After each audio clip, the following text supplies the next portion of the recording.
60% of new leaders and managers fail within their first 18 months. Yep, you heard that right. 6 out of every 10 people we promote into leadership positions struggle, burn out, or flat out fail before they hit the 2-year mark. But here's what I believe and what I don't see anybody else talking about. It's not their fault.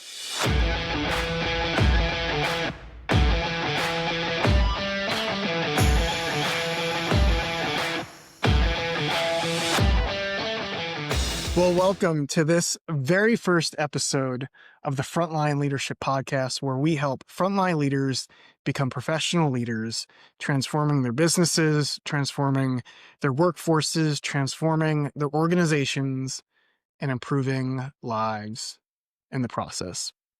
I'm your host, Craig Coyle. I'm a former Apache helicopter pilot, commander in the United States Army, West Point graduate, and I'm the founder of Operation Lead. And here's what I know to be true. Leadership isn't easy.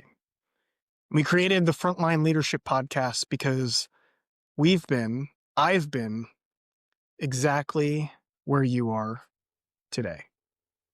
And so who is this podcast for? Well, if you're a frontline supervisor or manager looking to navigate this journey into leadership on your own and take control of your development, we hope that this podcast is for you. If you're a mid-level manager with a team of leaders that you feel the burden and responsibility for developing, but don't fully understand how to do that, we believe this podcast is for you as well. And if you're a senior leader, we really created this with you in mind because your frontline leaders are your culture. And your culture is what activates or doesn't activate your organization. And if your organization is challenged with disengagement or turnover, we believe the answer is through your frontline leaders. And we believe this podcast will help you see those answers clearly. And so how do we envision this podcast serving you? Maybe you consume it on your way in and out to work. Maybe you use it as something you could throw up on a screen during a lunch and learn with your team.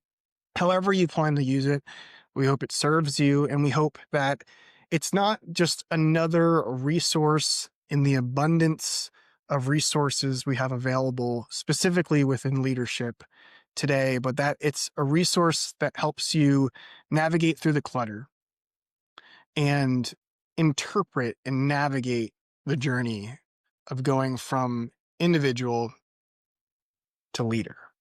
Something that, unfortunately, is just not discussed nearly enough. Sound good? All right, well, let's dive in. So we opened this very first show with a pretty compelling statistic. 60% of new managers fail within 18 months. And, at first glance, that's pretty shocking. But then when you think about your own leadership journey and the challenges I'm sure you've had along the way, whether you're still just a frontline leader or whether you're the CEO of an organization, it actually begins to make sense. 60%. Isn't that alarming? Let's think about it in the context of maybe some other professions. Let's use a pilot, for example. If you were a pilot and you failed 60% of your flights, what do you think would happen? Would that be cause for concern? What about if you were an engineer and 60% of your bridges collapse, or 60% of your buildings crumbled? Better yet, what if you were a surgeon? If you were a surgeon and 60% of your surgeries were unsuccessful. Now, I know these examples are a bit of an exaggeration, right? In each of those professions, we would never allow a 60% failure rate to happen. But it begs the question, doesn't it? Why do we allow it to happen in leadership? That's the question I want us to ask ourselves today.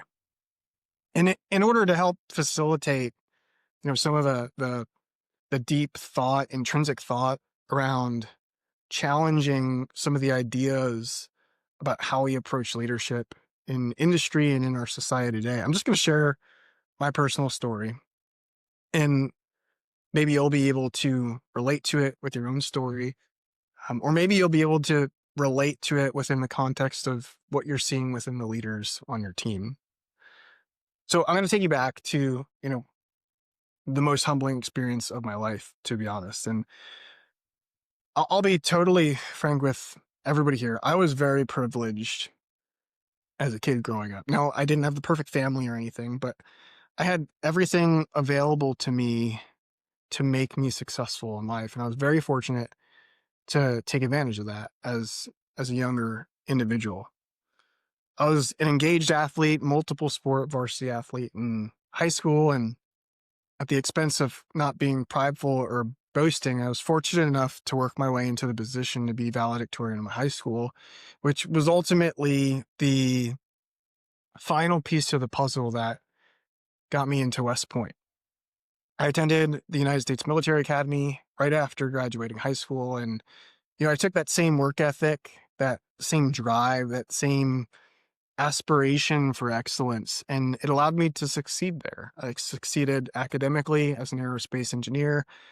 I succeeded militarily. I succeeded physically, and it put me in a position to accomplish one of my life's dreams, which was to go to flight school and become a pilot. 2 years later, take that same work ethic, that same mindset to flight school. I graduate, I qualify in the Apache, and I get to my first unit, and I take responsibility as a leader for the first time in my life. And I fell flat on my face. And I don't say that to be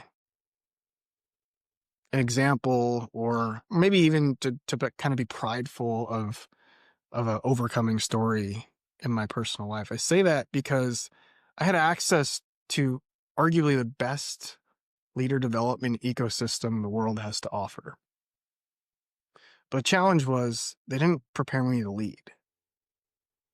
They taught me how to manage. They taught me how to fly a multi-million-dollar aircraft. But when push came to shove, within 6 months of getting to Fort Bragg, becoming responsible for a team of about 15 pilots and maintainers, I was stressed out, I was burned out, and I was ready to give my entire dream up. I was miserable. I mean, morale in the entire organization, the greater organization, was completely in the basement. People were going through the motions. I was spending all day putting out fires, was working 16, 18-hour days, barely getting the opportunity to fly, which was why I pursued leadership in the first place. And the challenge was I didn't know what the difference was between how I was managing and how I was leading. See, I thought my leadership would be like everything else in my life. I thought if I pursued it with a hard work ethic, with a commitment to excellence, with a desire to achieve results and be successful, that I would inevitably be successful, just like with everything else I pursued. But what I didn't realize at the time is what makes you successful as an individual is often what holds you back as a leader. See, I could operate the equipment, I could analyze the data, I could go do anything anybody asked of me. But I couldn't figure out why our best maintainers were disengaged. Our pilots would clock in and clock out, why team meetings felt like interrogations, and why it just didn't feel like anybody had purpose or motivation. Like the entire world we lived in was just drifting through each day. See, I was given the opportunity to lead because I was successful as an individual. But that success as an individual ultimately had no precursor to my success as a leader. I was taught exactly how to manage the expectations, requirements, whatever it is. But leadership is a completely different job. Nobody told me how to do it. And as a result, I became a part of the problem. Here's what I discovered as kind of my journey evolved and I got to where I am today. Unfortunately, my story's not unique, not even close. I mean, in plants, warehouses, factories, hospitals, name the industry, right? There are individuals getting promoted into leadership each and every day that are excited, that are motivated, that believe they can make a positive impact and a positive change. And 60 to 90 days in, they're firefighting, they're stressed, they're miserable, and they're doubting why they ever signed up for this promotion in the first place.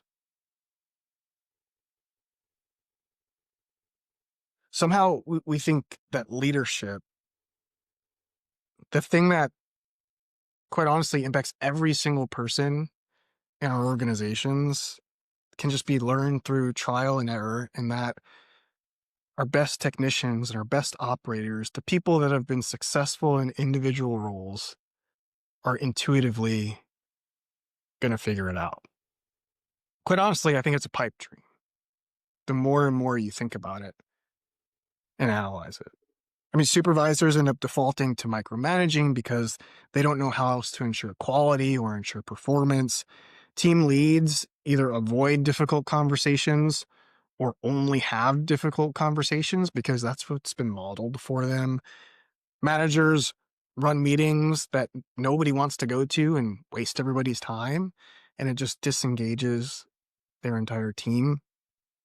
And then, I mean, if you look at the flip side, you've got great people, hard workers, burning out because no one's given them a system or the path to success in leadership.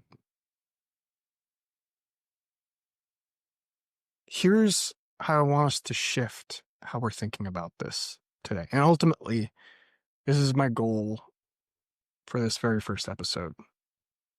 The problem isn't the people.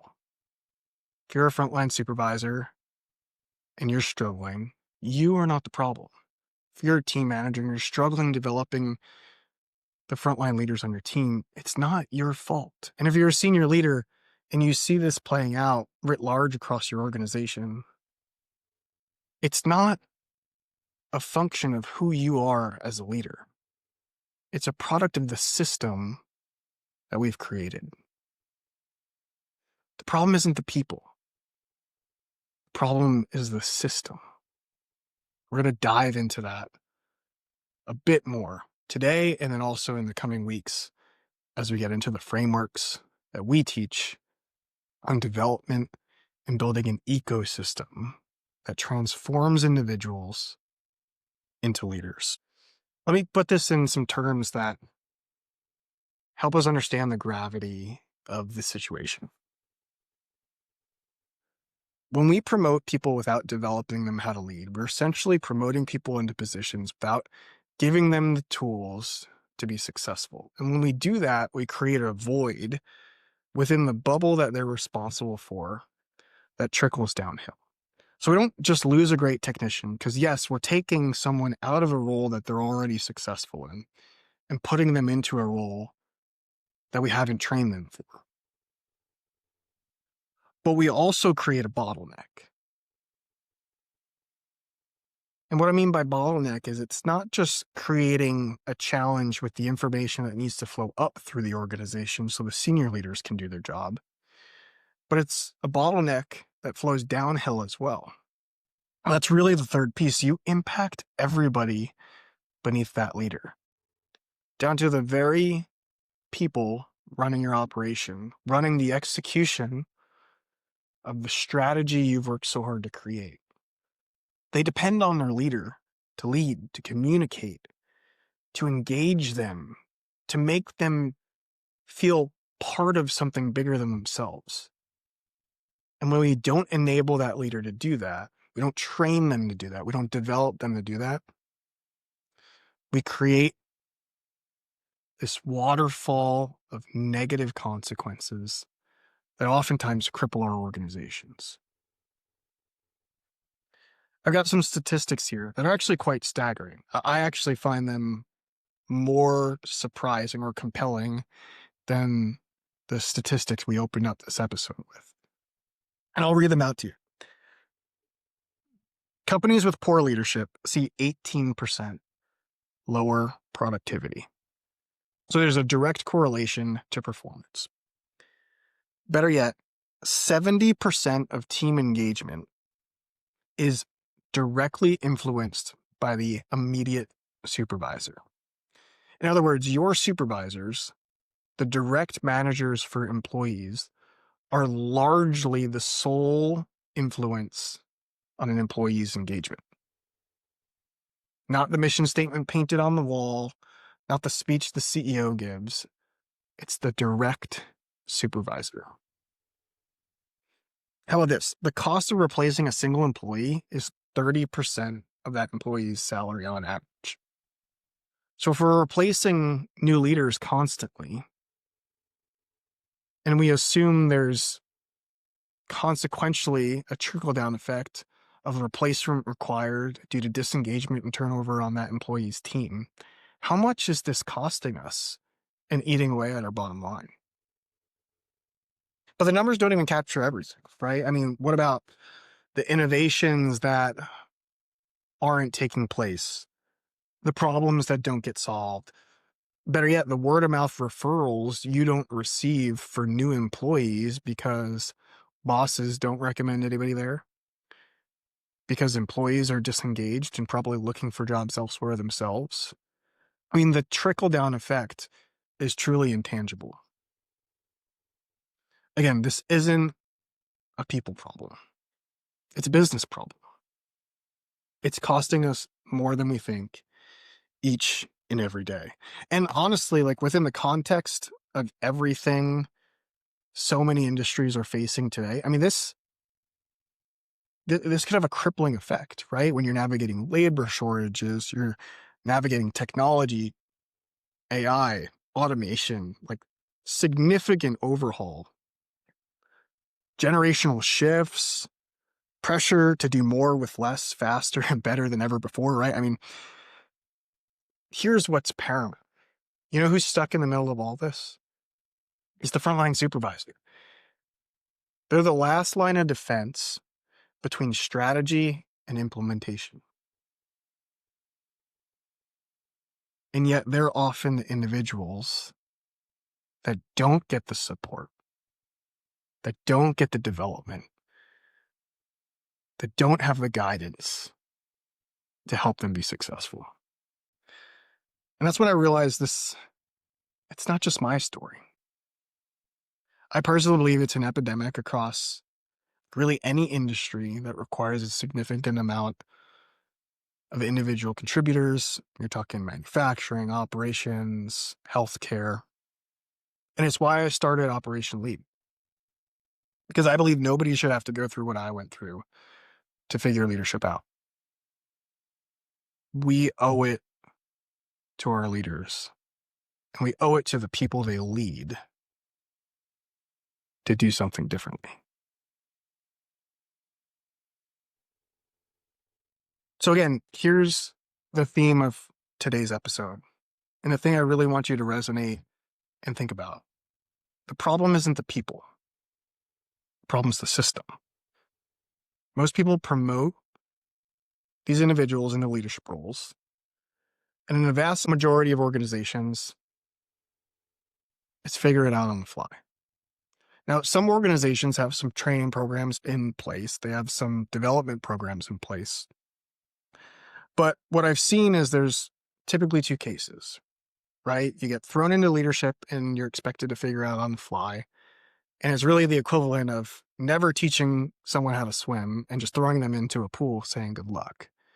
But then on the other hand, if you maybe have a small training program or maybe a convenient development program, not a robust one, it's like being on the pool deck, teaching someone the concept of how to swim freestyle, and then throwing them in the pool, hoping they'll figure it out. It's really not that much different.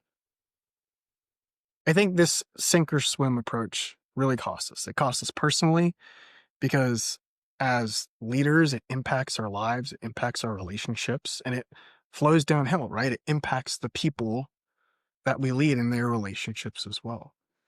But organizationally, I mean, we talked about the stats before. It cost us in terms of our profit because this turnover is eating away at our bottom line. It's causing performance and production delays, quality issues, safety incidents. I mean, the list goes on and on and on. So here's the shift that I want you to make today. Stop thinking something's wrong with you.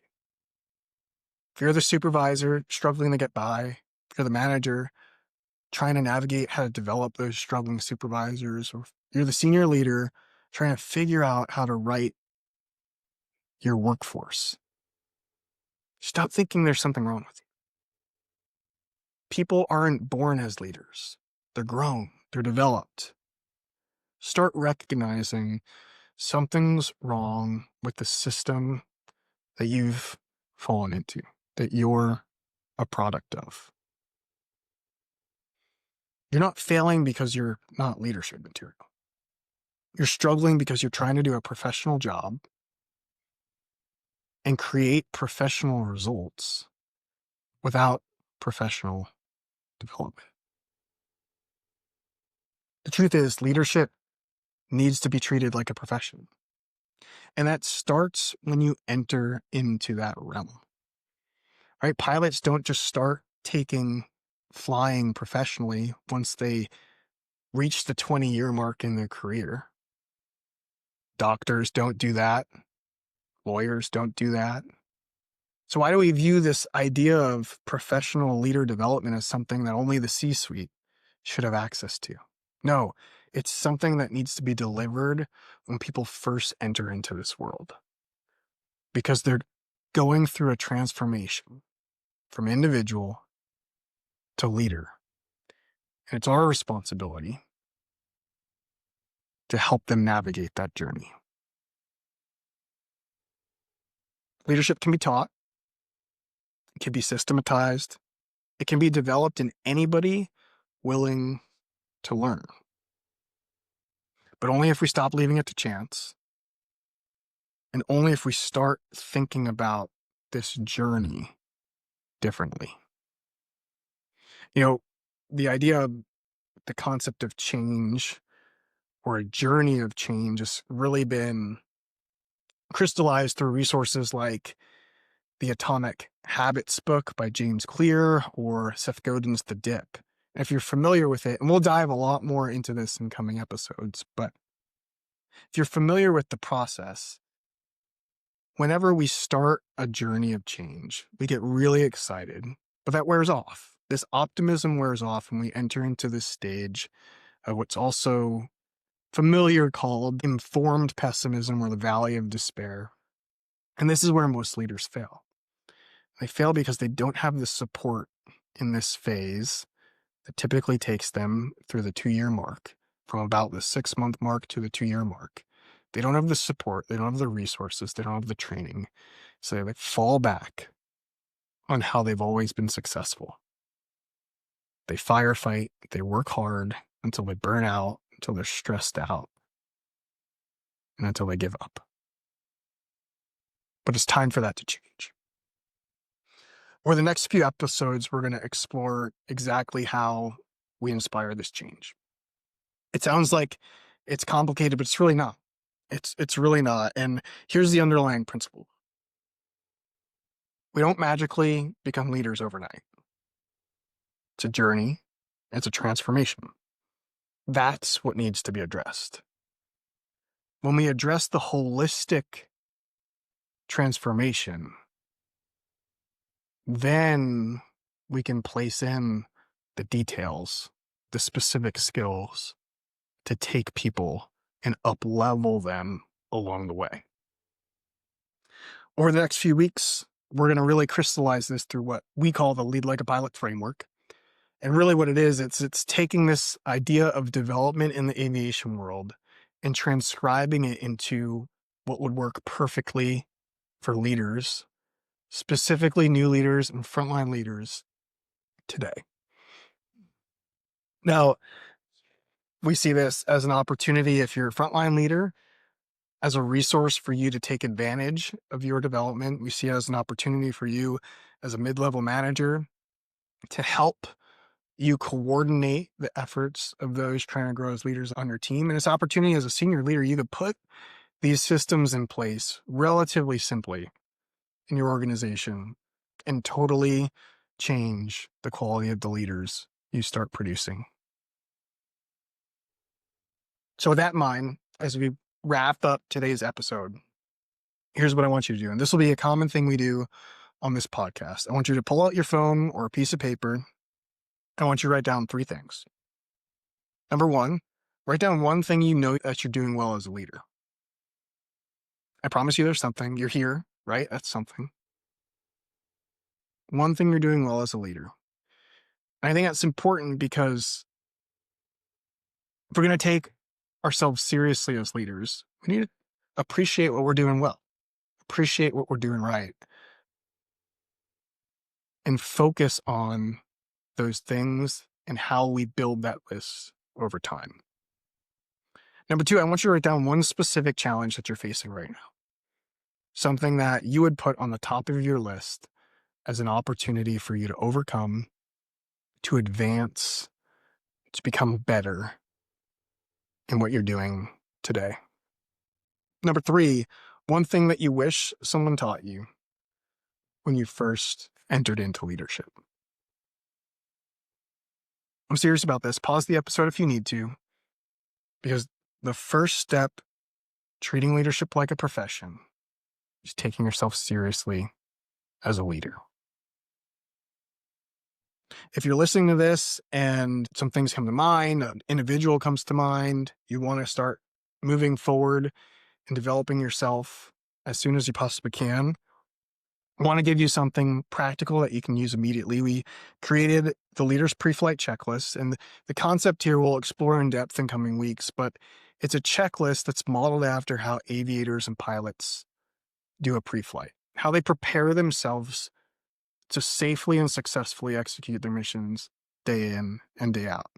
I want you to view your role each and every week as a pilot executing a mission as a leader. This checklist is meant to help you do just that. It's a tool for you, and it's a tool that enables you to communicate, engage, and activate the team that you're leading week in and week out. You can find that checklist on operationlead.com/checklists. Just put your email in and it'll get delivered right to your inbox. And if you're a senior leader, I think it's a great tool for you as well, something you can use to start creating some standard operating procedures for the leaders on your team. But there's also options on the website for you to request a discovery call if you really want to start moving towards creating this ecosystem in your organization. And we'll have some resources and specific conversations directed towards larger organizations in the coming weeks as well. So as we close, here's what I want you to remember. Here's the takeaway I want you to have from today. Failing at leadership when you've never been taught how to actually lead, you've never been developed, and you've never been systematically transformed into a leader is not a character flaw. It's a predictable outcome. But know this, every great leader had to start somewhere. And if you poll or read about or study the greatest leaders in the world that have maintained their leadership over a consistent period of time, they all treat their leadership professionally. And by professional, I mean they grow, they learn, they get mentorship, and they have peers around them to push them forward. Next week, we're going to dive into this system like I previously mentioned, we're going to walk through the Lead Like a Pilot framework, the 3-part approach that helps transform leaders into professionals that don't just survive, but thrive. Until then, remember, leadership isn't something you're born with. It's something you build. One intentional step, one day, one moment, one decision at a time. I'm Craig Coyle. This is the Frontline Leadership Podcast. And until then, let's lead.